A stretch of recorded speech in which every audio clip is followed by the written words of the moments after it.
Imagine um Brasil que nunca perdeu uma guerra. Um país que não apenas sobreviveu aos conflitos, mas saiu vitorioso de todos eles. Não importa se foi guerra externa, conflito regional ou disputa territorial. Neste cenário alternativo, o Brasil sempre venceu.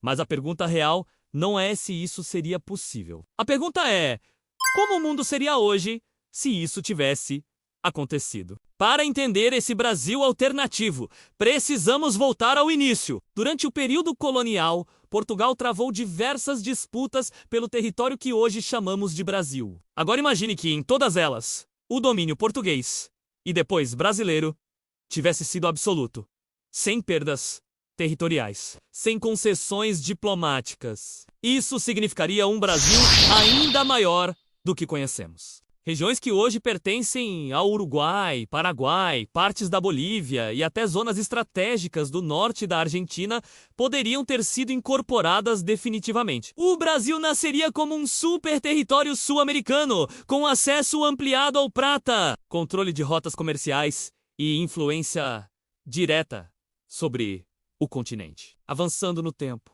chegamos à independência. Nesse cenário, ela não seria apenas declarada, menos seria imposta. Qualquer tentativa de reação portuguesa seria esmagada rapidamente. O Brasil surgiria já como uma potência militar regional, respeitada e temida. Isso muda tudo. Sem guerras internas prolongadas, como revoltas regionais bem-sucedidas contra o Império, o país se consolidaria mais cedo como uma nação unificada. Menos fragmentação política. Menos golpes improvisados. Mais estabilidade institucional desde o século XIX. Agora, entramos em um ponto crítico. A Guerra do Paraguai. Na nossa linha do tempo real, o Brasil venceu menos, mas a um custo humano e econômico altíssimo. Neste universo alternativo, a vitória seria rápida, estratégica e esmagadora. O Paraguai não apenas perderia a guerra, ele seria completamente reconfigurado. O Brasil sairia desse conflito como a maior força militar da América do Sul, com controle indireto ou direto sobre áreas estratégicas da Bacia do Prata. A Argentina jamais ousaria rivalizar militarmente. O equilíbrio de poder do continente mudaria para sempre. Com isso, o Brasil se tornaria o árbitro político da América do Sul. Conflitos regionais dependeriam de sua aprovação. Tratados comerciais girariam em torno de Brasília menos ou do Rio de Janeiro, dependendo da época. Agora, avance para o século XX.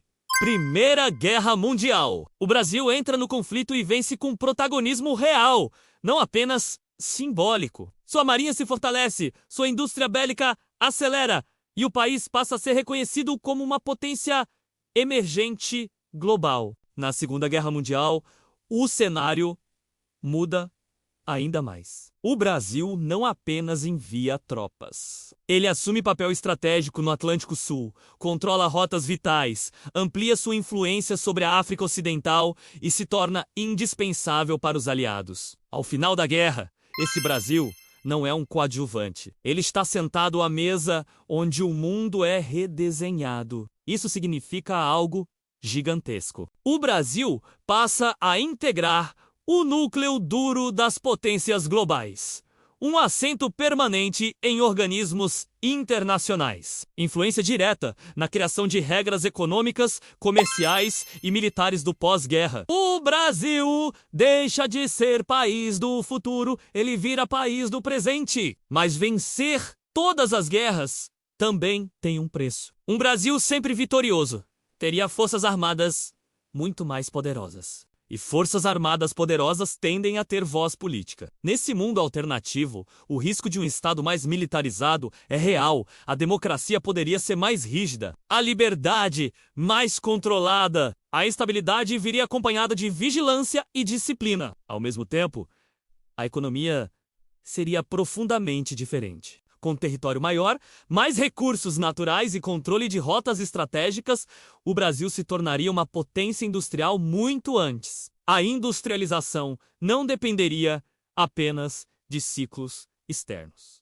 O país teria tecnologia própria, indústria pesada, consolidada e autonomia energética precoce. Culturalmente, esse Brasil seria menos influenciado e mais influenciador. O português brasileiro se tornaria idioma estratégico regional. A música, o cinema e a literatura brasileiros circulariam o mundo como símbolos de poder cultural, não apenas de exotismo. E o mundo como reagiria a esse Brasil? Provavelmente com cautela. Um Brasil que nunca perdeu guerras não seria visto apenas como um país pacífico, seria visto como um gigante silencioso, capaz de intervir quando quisesse e onde quisesse. Talvez conflitos globais fossem evitados por medo de sua posição. Talvez alianças inteiras girassem em torno de sua neutralidade ou apoio. Mas existe uma última pergunta, talvez a mais importante.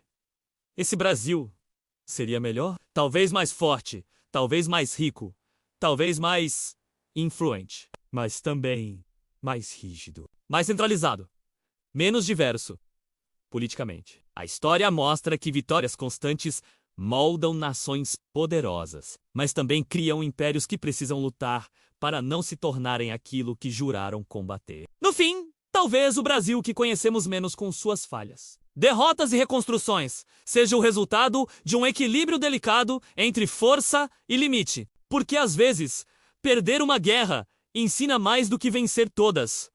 Aqui é o Max Histórias. E neste canal, a gente não apenas conta o passado, a gente imagina os mundos que quase existiram.